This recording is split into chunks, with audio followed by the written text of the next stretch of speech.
Hamster combat গেমের কারণে ২৬ September নিয়ে কত মাতামাতি, রসিকতা, মিম, ট্রলের বন্যা।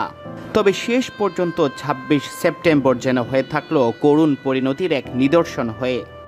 আকাশ থেকে তারার খসে পড়া, হুট করে শুকিয়ে যাওয়া চিরযৌবনা নদী কিংবা সাগরও যদি বলা হয় ভুল কোথায়। ঠিক এক বছর আগে যেভাবে এপিটাফ রচনার দিকে ঠেলে দেওয়া হয়েছিল তামিম ইকবালের কেরিয়ারকে, ঠিক এক বছর পর সেই ২৬ সেপ্টেম্বরেই সাকিবের বিদায়টা কি বিষাদ মাখা, অপ্রত্যাশিত, অনাকাঙ্ক্ষিত, অভূতপূর্ব।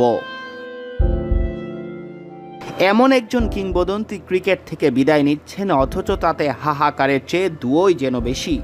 সোশ্যাল প্ল্যাটফর্মে একটি কমেন্ট দেখা যেত প্রায়ই, সাকিবও একদিন চরমভাবে অপমানিত ও লাঞ্ছিত হবেন। সেই দিন কি ঠিক ২৬ সেপ্টেম্বরেই এলো? ২০২৩ সালের এই দিনে অর্থাৎ ২৬ সেপ্টেম্বর ঘোষণা করা হয়েছিল বাংলাদেশের ওয়ানডে বিশ্বকাপের দল। তামিম ইকবাল যে দলটাকে দেখেছিলেন বিশ্ব চ্যাম্পিয়ন হওয়ার স্বপ্ন, তবে নানা নাটকীয়তা, ২ দফা তামিমের সরে দাঁড়ানো কিংবা এক অর্থে বলা যেতে পারে তামিমকে দল থেকে বাদ দেওয়া, এত সব কিছুর মঞ্চায়নের সবচেয়ে বড় এপিসোডের সাক্ষী এই ২৬ সেপ্টেম্বর। নানা নাটকীয়তার পর সেদিন যে বিশ্বকাপ দল ঘোষণা করা হয় তাতে নাম ছিল না তামিমের, অথচ যার অধিনায়কত্বে ওয়ানডে সুপার লিগে বাঘা বাঘা দলগুলোর চোখে চোখ রেখে পাল্লা দিয়েছিল বাংলাদেশ। সেই ঘটনার পর তামিমের আর আন্তর্জাতিক ক্রিকেট খেলা হয়নি, তবে সাকিবের অধীনে দল খেলেছে ওয়ানডে বিশ্বকাপ, সেখানে হয়েছে ভরাডুবি। টি-20 বিশ্বকাপও তার অধীনেই খেলার কথা, শেষমেশ তিনিও হারান নেতৃত্ব, মনোযোগ দেন রাজনীতিতে, যে নীতি তার নীতিবাক্যকে ২০ বাক্যে পরিণত করে শেষমেশ ধুলোয় মিশিয়ে দিয়েছে সব সম্মান, জনপ্রিয়তা, ভালোবাসা।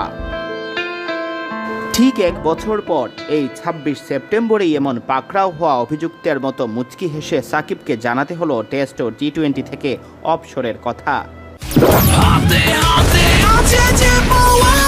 পাওয়ার চুমুকে অ্যাকশন গাইতে হলো সাফাই, থামতে হলো এমন এক পর্যায়ে, এমন এক পথে হেঁটে যে পথকে আজীবন ঘৃণাই করেছেন সাকিবের সমর্থকরা। নীতি হারিয়ে রাজনীতিতে জড়ানো সাকিব যেন শেষ বেলায় অবলীলায় ব্যাখ্যা করে দিলেন সেই প্রবাদ বাক্য, অকালে এলে মিতা সুকালে গেলে, যাবার বেলায় গেলে মিতে কুলে দাগ দিলে। সিয়াম চৌধুরী, বিডি ক্রিক টাইম।